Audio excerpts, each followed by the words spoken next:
하나님 감사합니다. 기다리던 시간, 소망하던 때를 맞이하게 하시는 은혜를 생각할 때마다 감사드립니다. 누군가는 오늘 이 시간을 간절히 기다리며 기대하던 날이었을 텐데 그 시간의 때를 허락하시니 감사드립니다. 또 누군가에게는 잠자고 일어나 맞이하는 새로운 날이 나에게는 허락되지 않을 것 같아 불안함으로 염려함으로 잠들었을 텐데 이렇게 새로운 하루의 생명과 시간을 주셨으니 감사드립니다. 또 누군가에게는 오늘 계획했던 것들을 이루기 위해, 만나기 위해, 누리기 위해 그렇게 기다렸을 날일 텐데 그 모든 간절함을 이루어 주시고 기뻐하며 하나님께 감사 영광 돌리는 날 되게 하여 주옵소서. 하나님, 특별히 오늘과 내일 청년부 수련회의 시간이 있습니다. 오래전부터 계획하였고 준비하였음을 보게 됩니다. 청년들 대부분이 신청하고 참여하게 되어 마음도 더 설레이고 기대되기도 합니다. 에베네셀 임마누엘 여호와 일의 하나님을 경험하는 시간들 되게 하옵소서. 이 시대 문화 속에서 대학생으로, 취업 준비생으로, 사회 초년생으로, 직장인으로 살아가는 것이 참 어렵게 느껴집니다. 하지만 시대마다 어려움은 늘 있어 왔고 믿음의 사람들은 언제나 믿음과 기도로 이겨내 왔기에 우리 소중한 청년들이 앞으로의 미래 세대로 건강하고 올바르게 세워질 수 있도록 이번 수련회를 통하여 하나님을 내 하나님으로 만나게 하시고 참다운 성도의 교제를 누리며 믿음의 공동체를 이루어 나가는 복된 기회의 시간들 되게 하옵소서. 하나님, 내일 결혼을 하는 가정도 있습니다. 사랑하는 사람을 만나 서로의 사랑과 미래를 확인하고 신뢰하며 부부로서 한 가정을 이루어가게 될 텐데 많은 축하와 축복 속에서 행복한 결혼 생활을 시작하게 하시고 긴장하고 떨리고 또 예민한 감정들을 주여 평안케 하여 주옵소서. 하나님, 축하 속에서도 여전히 자식 생각하는 양가 부모님의 마음도 헤아려 주시고 자녀를 떠나보낼 줄 아는 믿음의 성숙함과 담대함, 하나님 의지 신앙으로 위로받게 하여 주옵소서. 자녀들의 행복과 성장과 번성을 바라보며 내일 이후가 그리고 앞으로가 더욱 기뻐하고 감사하게 되는 시간들 되게 하옵소서. 하나님, 이 외에도 좋은 만남과 배우자를 위해 기도하는 가정들에게도 선하고 아름다운 믿음의 교제와 만남을 허락하시고 믿음의 가정을 세워나가는 역사가 계속 이루어지게 하여 주옵소서. 하나님, 개학하는 학생들의 학업과 만남과 모든 앞날을 위한 수고와 땀 흘림이 헛되지 않게 하시고 특히 입시와 취업을 준비하는 수험생들에게 기억력과 체력과 이해력과 집중력을 더하여 주옵소서. 시간이 다가올수록 하나님을 의지하는 믿음도 함께 자라나게 하여 주옵소서. 흩어져 있는 우리 성도님들 계신 그곳에서 하나님의 이름을 부르며 간절히 찾을 때에 주님 친히 응답하여 주시고 보호하여 주시며 우리가 연결되어 있는 한 공동체임을 잊지 않게 하여 주옵소서. 흩어져 있는 그 자리에서 외롭지 않게 하시고 차별당하지 않게 하시며 인정받고 존중받는 주의 백성들 다 되게 하여 주옵소서. 하나님, 오늘 장례를 마무리하는 가정에도 위로가 있게 하시고 집례하는 타 교회에도 은혜의 통로가 되게 하여 주시옵소서. 아버지의 신앙과 평생의 삶을 기억하며 온 유족들이 더욱 사랑과 화목을 이어가게 하여 주옵소서. 하나님, 이 새벽에도 주의 전에 나올 때마다 준비한 마음과 예물을 올려드리오니 기쁘게 받으시고 그렇게 드려지는 간절한 소원에 주님 친히 응답하여 주시옵소서. 하나님, 또한 오늘과 내일 교회 이곳저곳 관리하고 청소하며 주일을 준비하는 손길들이 있습니다. 하나님, 그들이 올려드리는 봉사와 헌신, 하나님께서 허락하신 부요와 은사를 가지고 나누고 섬길 때에 하나님, 그들의 마음 깊은 곳에 하나님 주시는 믿음과 소망과 사랑도 더욱더 커져가게 하옵소서. 말씀 앞에 서고자 하오니 주님 말씀하여 주시고 오늘 하루의 삶을 감당할 수 있는 힘과 쉼을 더하여 주시옵소서. 함께 하실 성령 하나님을 의지하오며 예수님의 이름으로 기도드립니다. 아멘. 오늘 본문은 예레미야 25장 15절로 29절까지입니다. 예레미야 25장 15절로 29절까지 한 목소리로 봉독하겠습니다. 이스라엘의 하나님 여호와께서 이같이 내게 이르시되 너는 내 손에서 이 진노의 술잔을 받아가지고 내가 너를 보내는 바 그 모든 나라로 하여금 마시게 하라.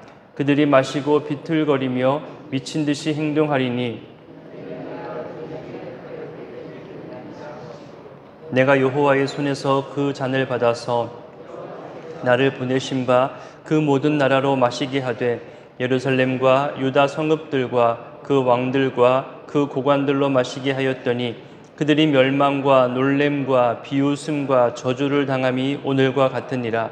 또 애굽의 왕 바로와 그의 신하들과 그의 고관들과 그의 모든 백성들과 모든 섞여 사는 민족들과 우스 땅의 모든 왕과 블레셋 사람의 땅 모든 왕과 아스글론과 가사와 에그론과 아스돗의 나머지 사람들과 에돔과 모압과 암몬 자손과 두로의 모든 왕과 시돈의 모든 왕과 바다 건너쪽 섬의 왕들과 드단과 데마와 부스와 살적을 깎은 모든 자와 아라비아의 모든 왕과 광야에서 섞여 사는 민족들의 모든 왕과 시무리의 왕과 엘람의 모든 왕과 메대의 모든 왕과 북쪽 원근의 모든 왕과 지면에 있는 세상의 모든 나라로 마시게 하니라.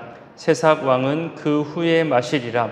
너는 그들에게 이르기를 만군의 여호와 이스라엘 하나님 말씀에 너희는 내가 너희 가운데 보내는 칼 앞에서 마시며 취하여 토하고 엎드려져 다시는 일어나지 말라 하셨느니라. 그들이 만일 내 손에서 잔을 받아 마시기를 거절하거든 너는 그들에게 이르기를 만군의 여호와께서 말씀하시기를 너희가 반드시 마셔야 하리라. 보라, 내가 내 이름으로 일컬음을 받는 성에서부터 재앙 내리기를 시작하였은즉 너희가 어찌 능히 형벌을 면할 수 있느냐. 이는 내가 칼을 불러 세상의 모든 주민을 칠 것임이라 하셨다 하라. 만군의 여호와의 말씀이니라. 아멘. 어제 본문은 하나님의 말씀을 거부한 유다가 바벨론에 의해 멸망한 다음 약 70년의 포로 생활을 하게 될 것을 언급하였습니다. 연이어서 오늘 본문은 진노의 술잔 환상을 통하여서 바벨론에 의해서 유다와 이방 열방들이 멸망한다는 예언을 하는 내용들입니다. 예루살렘과 유다의 멸망을 이방 나라들과 동일하게 열거하며 설명하고 있다는 데에도 의미가 있습니다. 하나님께서 택하신 백성들이 이방 나라들과 동일하게 죄악을 저질렀고 똑같은 심판의 대상에 포함되어 있다는 것을 알려주는 겁니다. 동시에 아무리 선민이라도 아무리 하나님께서 택하시고 보호하시는 하나님의 백성이라도 잘못된 죄악에 빠질 경우에 그 심판에서 예외될 수 없음도 알려주고 있는 거지요. 15절에 보면 진노의 잔을 모든 나라들로 마시게 하라고 합니다. 이 진노의 잔이라는 표현은 하박국에도 나오고 예레미야, 에가에도 나오고 이사야에도 나오는 표현들입니다. 우리가 알듯이 충분히 짐작할 수 있듯이 하나님의 진노와 심판을 상징하는 표현입니다. 이 진노의 잔을 마신다는 것은 하나님께서 정하신 심판을 그대로 다 받는다는 것을 의미하겠죠. 16절에 술잔을 마시고 비틀거리며 미친 듯이 행동한다는 것, 이것은 진노의 심판으로 고통당한다는 뜻입니다. 주체할 수 없을 만큼의 괴로움 때문에 또 그 괴로움이 너무나 커서 숨길 수 없이 일상생활에 그렇게 드러난다는 것을 표현하는 말입니다. 그 이유가 칼을 보냈기 때문이라고 하는데 이 칼 역시 진노의 잔과 마찬가지로 하나님의 심판을 상징하고 있습니다. 17절은 예레미야가 하나님께 받은 이 예명과 이 예언과 사명을 적극적으로 순종하고 있음을 나타내고 있죠. 연이어 18절은 이 진노의 잔을 가장 먼저 받는 나라가 바로 예루살렘과 유다라는 것을 알려주고 있습니다. 그러면서 멸망, 놀램, 비웃음, 저주를 당한다는 표현을 하죠. 어느 거 하나만 당해도 큰데 네 가지를 연이어 말합니다. 여기서 멸망은 성읍들이 파괴될 때 쓰여지는 표현입니다. 전쟁에서 패배해서 모든 것이 무너진 상태, 약탈당해서 더 이상 회복될 수 없는 상태, 일상생활이 불가능한 상태를 말할 때 이 멸망이라는 단어를 씁니다. 이런 멸망이 갑자기 이루어졌기 때문에 사람들이 놀란다고 해서 놀램이라는 표현을 썼고요. 비웃음과 저주는 말 그대로 멸시당하고 조롱당하는 모습을 표현하고 있는 겁니다. 그만큼 예루살렘과 유다가 바벨론에 의해서 크게 당하였고 무너졌음을 표현하는 내용들입니다. 19절부터는 이방 나라들, 열방들의 심판에 대해서 설명을 합니다. 근데 여기서 의미 있게 다가오는 것이 하나 있습니다. 뭐냐 하면 처음으로 등장하는 나라가 바로 애굽이라는 점입니다. 물론 유다와 지리적으로 가장 가까이 있기 때문에 표현하는 것일 수도 있겠지만 여러 정치적, 군사적, 경제적 관계에 애굽이 늘 포함되어 있거든요. 그리고 예전에 북이스라엘도 그랬고 지금 남유다도 그렇고 아수르나 바벨론처럼 강대국의 위험이 찾아올 때마다 늘 친애굽 정책을 펼쳤습니다. 하나님은 애굽으로 내려가지 말라고, 애굽과 함께하지 말라고 경고했음에도 불구하고 애굽과 화친 조약을 맺죠. 또 그리고 피난할 때에도 애굽으로 피난했습니다. 하나님께서는 하나님 의지하라고, 내 말에 순종하라고, 내가 너희의 힘과 능력이 되겠다고 그렇게 말씀해 주셨는데 유다는 눈에 보이지 않는 하나님보다 눈에 보이는 또 다른 강대국 애굽을 의지한 겁니다. 그곳, 너희 유다가 가장 의지하였던 그곳을 유다 다음으로 내가 치겠다는 거죠. 너희가 나를 무시하였고 내 도움과 능력을 의지하지 않았으며 하나님보다 사람을 의지한 곳, 그곳을 내가 제일 먼저 심판하겠다, 이런 뜻으로 다가오게 되는 겁니다. 그만큼 하나님 아닌 다른 것을 의지한 결과가 얼마나 허무한지를 오늘날 우리에게도 이렇게 보여주고 있는 거죠. 그래서 이 말씀 의지하여 저도 권면드립니다. 혹시 우리 가운데 다툼 중에 있거나 어려움 중에 처해 있거나 또는 도움의 손길이 필요한 모든 상황 속에 있다면 하나님 더욱 의지하는 신앙을 붙잡았으면 좋겠습니다. 하나님께 간구하는 것을 먼저 했으면 좋겠습니다. 문제 상황 속에서 빠져서 허우적대면요, 계속 문제가 커져가는 것만 보게 됩니다. 잠시 한 걸음 문제에서 잠깐 나와서 그 문제를 보면 이 문제를 어떻게 해결해야 될지 객관적인 시선이 생기게 되고, 또 원인이 무엇인지, 또 이 문제 상황을 통해서 하나님은 나에게 무엇을 깨닫게 하시는지, 피할 방법은 무엇인지, 돕는 손길을 어떻게 요청해야 하는지, 이 모든 생각과 감정과 고민과 감정들을 가지고 하나님께 먼저 토로할 수 있는 그런 하나님 의지 신앙을 가질 수 있기를 권면드립니다. 설사 충분히 사람의 힘으로 해결할 수 있고 어떤 물질적인 것으로 해결할 수 있고 또 사람의 도움으로 가능한 일이라 여긴다 할지라도 그것을 연결하게 하시고 만나게 하시고 이루어 가시는 분이 바로 하나님이신 것을 인정하며 하나님의 이름으로 이 문제 상황을 해결할 수 있기를 다시 한번 소원합니다. 특히 오늘 청년들을 위해서 기도했으면 좋겠습니다. 본인들의 삶과 일터와 미래를 위해서 또 올바른 신앙생활을 위해서 청년들이 오늘 수련회를 떠납니다. 현재 출석하는 대부분의 청년들이 다 갑니다. 너무나 감사한 일이죠. 더군다나 새가족 청년으로 등록한 청년들도 열 몇 명이 함께 갑니다. 한 명씩 며칠씩 또 추가로 신청하는 청년들도 있고 밤늦게 야근 끝나고 나서라도 뒤늦게 참여하겠다는 청년들의 소식도 저는 듣게 되었습니다. 지난 며칠 매일 밤마다 수련회를 위해서 10명, 13명, 15명 그렇게 우리 비전홀에서 모여서 눈물과 또 위로와 격려로 서로 부둥켜 안고 서로의 수고를 인정하며 기도로 준비하는 모습을 보면서 벌써 은혜가 시작됐구나. 벌써 하나님은 은혜 베푸실 준비를 하고 있구나. 그렇게 느껴지게 되고 저도 함께 기도하게 되었습니다. 하나님께 더 가까이 가려고 이 시대 문화 속에서 믿음의 청년들로 살고자 몸부림치는 이 청년들에게 우리가 응원과 격려와 또 기도가 계속되었으면 좋겠습니다. 그렇게 애쓰고 수고하고 있는 이 청년들이 너무나 귀합니다. 정말 귀합니다. 제게 말하지 않았는데 제 눈에 보이는 게 몇 개 생겼어요.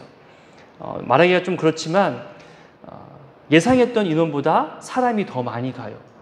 그러면 반드시 비용도 늘어날 수밖에 없어요. 근데 얘기하지 않더라고요. 분명히 도움을 요청할 수 있음에도 불구하고 본인들이 어떻게든 해결해 보려고 인원이 늘어난 만큼 차량도 더 많이 가야 되잖아요. 근데 어떻게든 본인들이 해결해 보려고 애쓰는 거예요. 저는 그게 또 귀한 거예요. 도움의 손길을 요청할 수도 있는데 본인들이 한번 해보겠다고, 본인들이 마련해 보겠다고, 본인들이 여기저기 수소문하는 모습을 제 눈에 보이는 거예요. 그러면서도 어떻게 도울 수 있을까 또 고민하게 됩니다. 그래서 더 귀하게 보여지기도 하고요. 혹여나 청년들을 더 격려하고 또 이들에게 여러분들의 마음을 표현하기를 원한다면 오늘이라도 청년부 부장님이나 또 교역자들이나 사무실을 통해서 여러분들의 따뜻한 마음과 격려의 마음이 또 전달되면 더 좋겠다 싶습니다. 저도 오늘 저녁 금요 기도회를 마치고 늦게라도 청년부 수련회 장소를 찾아가서 함께 기도하고 너희들이 교회의 미래라고, 너희들이 하나님의 꿈이라고, 이 시대의 빛과 소금이라고 그렇게 축복하고 또 격려하기 위해서 다녀오려고 합니다. 오늘과 내일 여러분들의 많은 관심과 기도와 격려가 드러날 수 있게 되기를 바랍니다. 20절 보겠습니다. 모든 섞여 사는 민족들이 언급되지요. 이것은 혼합되었다는 뜻입니다.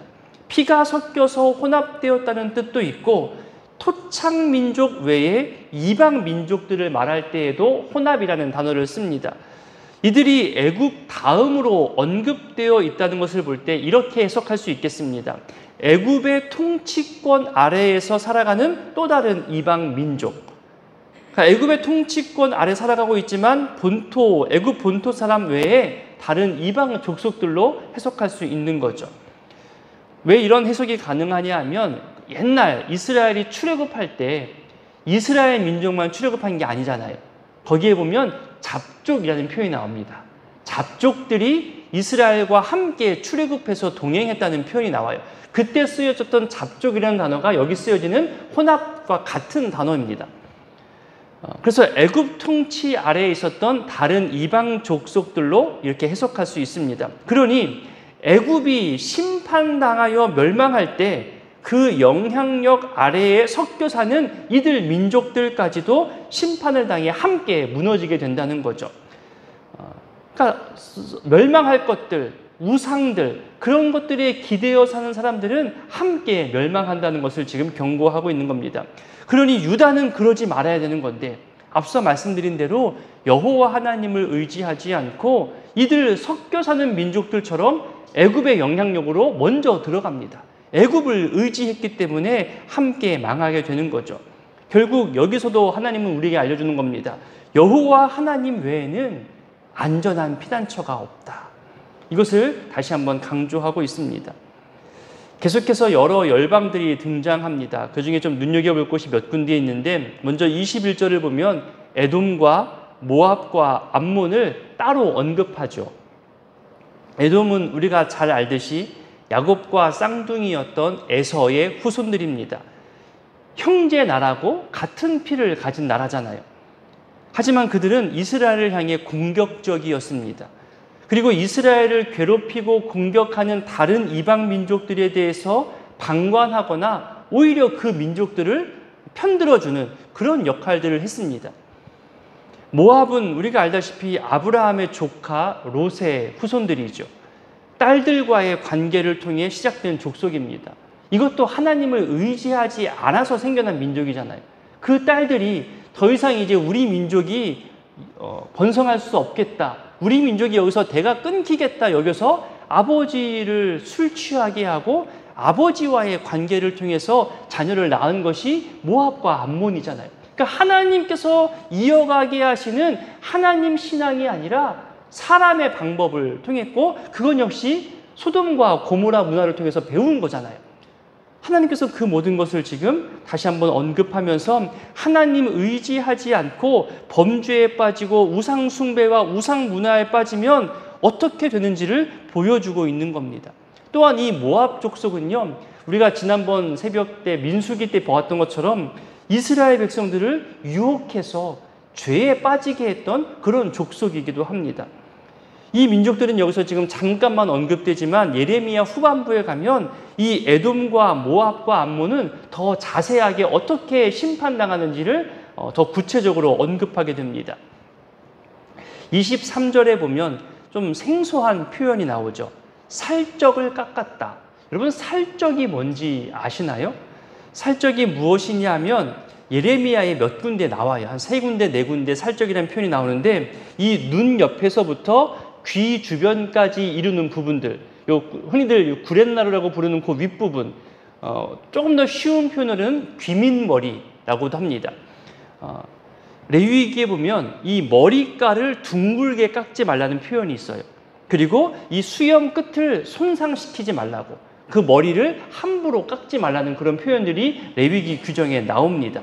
그런데 이방 민족 중에 특별히 우상을 숭배하는 민족들 가운데 이 귀민머리와 이 수염 부분을 좀 색다르게 독특하게 특별한 모양으로 마치 찍어내듯이 잘라내는 그런 민족들이 있었습니다.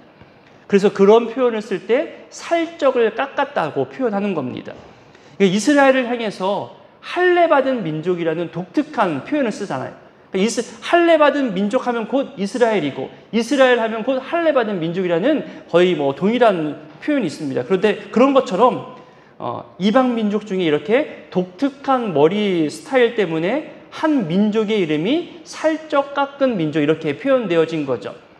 이렇게 이스라엘 땅을 중심으로 점차 확대되면서 동서남북 모든 열방들이 심판받게 된다고 한 민족 한 민족 그들의 왕과 고관들과 백성을 다 언급하고 있는 겁니다. 그러면서 26절 맨 끝부분에 이 마지막에 이 진노의 술잔을 모든 열방들이 마시고 맨 마지막에 누가 마시느냐? 세삭 왕인데 이것이 바로 바벨론을 뜻하는 겁니다. 바벨론을 들어서 열방을 심판하지만 이 바벨론 역시 하나님께서 심판하시겠다는 거죠. 27절부터는 앞서 환상과 예언으로 진노의 잔을 마셔야 하는 나라와 열방들을 연거했는데, 이제부터는 반드시 마시게 된다는 것을 강조합니다. 그러니 이 심판은 누구도 피할 수 없고 반드시 이루어지게 된다는 것을 말하는 것으로 본문이 마무리되어집니다. 여러분, 오늘 말씀 기억하고 오늘 본문을 보시면서 기도하실 때에 하나님의 백성이 먼저 심판받는구나, 거룩함을 유지해야 하는 백성이 거룩성을 잊어버리면 하나님이 먼저 그것을 심판하시는구나, 그리고 하나님을 의지해야 하는 백성이 하나님 의지하지 않고 전혀 다른 것을 의지하면 하나님이 그 역시 먼저 심판하신다는 것을 바라보면서 우리가 빛과 소금의 역할을 정말 잘 감당해야겠구나. 아까 불렀던 찬송처럼 하나님이 맡겨주신 이 소중한 직분, 이 거룩한 직분을 빛과 소금의 역할로 감당해야겠구나. 그렇지 않으면 빼앗김 당하고 심판당하겠구나. 그래서 우리에게 주어진 직분과 거룩한 직분으로 이 지역과 이 나라 이 민족의 빛과 소금으로 살아가기를 기도해 주시길 바라고요. 아까도 얘기했듯이 우리 청년들의 삶과 또 오늘 내일에 있을 수련회를 위해서 기도해 주시기를 부탁드립니다. 주기도문으로 함께 기도하겠습니다. 하늘에 계신 우리 아버지, 아버지의 이름을 거룩하게 하시며 아버지의 나라가 오게 하시며 아버지의 뜻이 하늘에서와 같이 땅에서도 이루어지게 하소서. 오늘 우리에게 일용할 양식을 주시고 우리가 우리에게 잘못한 사람을 용서하여 준 것 같이 우리 죄를 용서하여 주시고 우리를 시험에 빠지지 않게 하시고 악에서 구하소서. 나라와 권능과 영광이 영원히 아버지의 것입니다. 아멘.